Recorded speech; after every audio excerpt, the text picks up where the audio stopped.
What if I told you that your car will soon be able to shut itself off because it thinks that you're actually impaired, even though you may not be? Some big changes are going to be happening and you guys need to be aware of it. So stick with me, and by the end of this video, if you guys find this jaw-dropping or eye-opening, go ahead and like, follow, subscribe, and hit that notification button so that way you'll be alerted anytime I post a video. And we're also on our road to 500 subs. So when we hit 500 subs, we'll be able to do a giveaway. And the only way that you'll be able to be qualified for those giveaways are if you are subscribed, you watch the video, of course, you like and you comment, and I keep track of everything. So let's go ahead and dive into this. How this is possible is because this comes from the 2021 Infrastructure Investment and Job Act, aka the Bipartisan Infrastructure Law. Guys, this is extremely dangerous. First things first, anyone who believes in the government, it does not work for you.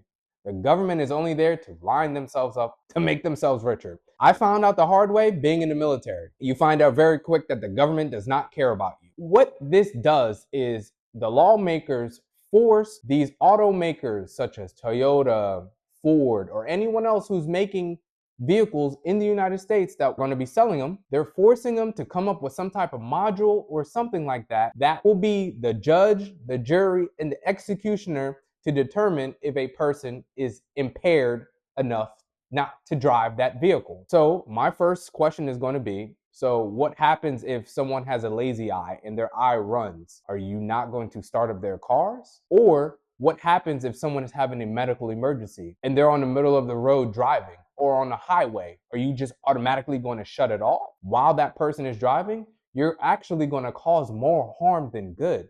Don't get me wrong. On paper, it sounds amazing. You don't want people drunk driving, right? Because it kills a lot of people. I'm for that. You don't want drunk driving. I'm okay with that. But the way that you're going about this is not okay at all. And it's quite dangerous. Guys, you have to pay attention. This is also part of the reason why I always say, take care of your vehicles and your vehicle will take care of you. As in, you do the bare minimum, which is preventive maintenance, your vehicle will last extremely long. By you doing that, you're able to keep cars for 15, 20 plus years, like how they were originally made to be working. There's a reason why we all say they don't make cars like how they used to. That stopped like in the mid 2000s because now they're just putting a lot more plastic, they're putting a lot more technology into a car, driving the price up for no reason. When in all actuality, I just want to be able to get to point A to point B with the car working. So I want you guys to really pay attention because I'm not a conspiracy guy. I just see coincidences and I call a spade a spade. I find it really ironic that they passed this bill, right? And now it's starting to become that one, you can't buy certain parts without having to go to these automakers. A perfect example of this would be the Tesla vehicles. You can't go to O'Reilly's or AutoZone or anywhere else that is not Tesla and try to buy a Tesla part. And if you call them and you say, hey, can you please send me this? They will tell you that they cannot. That's called monopolizing, which is definitely illegal, but yet they're still doing it because in America, you have a lot of money, you can get away with a lot of crimes. You can see that crap every single day. Look at the president. Perfect example. And so I want you guys to really take care of your vehicles. Another reason too is as they're doing that, you will start to see a lot of these junkyards where you can go in there and get old parts, salvage old parts.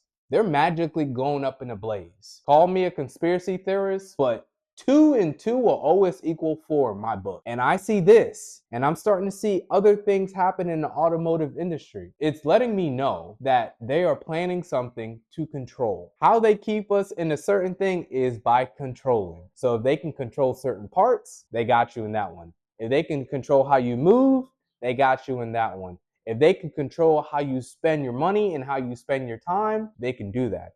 Another way how they do this, guys, is through distractions. In America, we have a ton of distractions, whether it's sports, whether there's someone getting assassinated, whether it's a school getting shot up, whether it's many other issues. We have too much. In my personal opinion, is that America is a third world country disguised as a first world country. And the reason why I say that is there's no reason why, as a first world country, we should have the homelessness issue that we have. There shouldn't be a disparaging gap in between the rich and the poor. I don't care if you're left or you're right, guys. It's not about that. It's not about Republicans or Democrats. My job is to educate you guys as much as possible, to keep it interesting and give you guys the facts, so then that way you can make the proper judgment. I just am giving you guys this information so that way it can open up your eyes to certain things and you're not going to continuously fall for the trap. Never for a second think that this government gives a damn about you. The United States government does not do anything if it does not line their pockets with money in some kind of way. Everywhere that the United States have gone throughout the world, they had to have some type of beneficial package that comes with it. They don't do things for the greater good. So I want you guys to pay attention to this stuff. Be smart. Fix your cars when it needs to be fixed, because that's going to force you to get rid of these cars and buy these newer ones where they're going to be implementing with these new modules or cameras or however they're going to do it. Even the automakers are confused on how to get it done, but they have to get it done. I just want you guys to be smart. Take care of your cars. Preventative maintenance is the most easiest, simplest thing to do. Take care of your cars. Let them last for as long as they can. So then that way you guys still have options. You never want to be forced to do only one thing, especially when it's not good for you. Make sure you have your options. And if you guys like this video, go ahead and like, follow, share, subscribe, and don't forget to hit that notification button. And I'll see you all in the next Fun Fact Friday.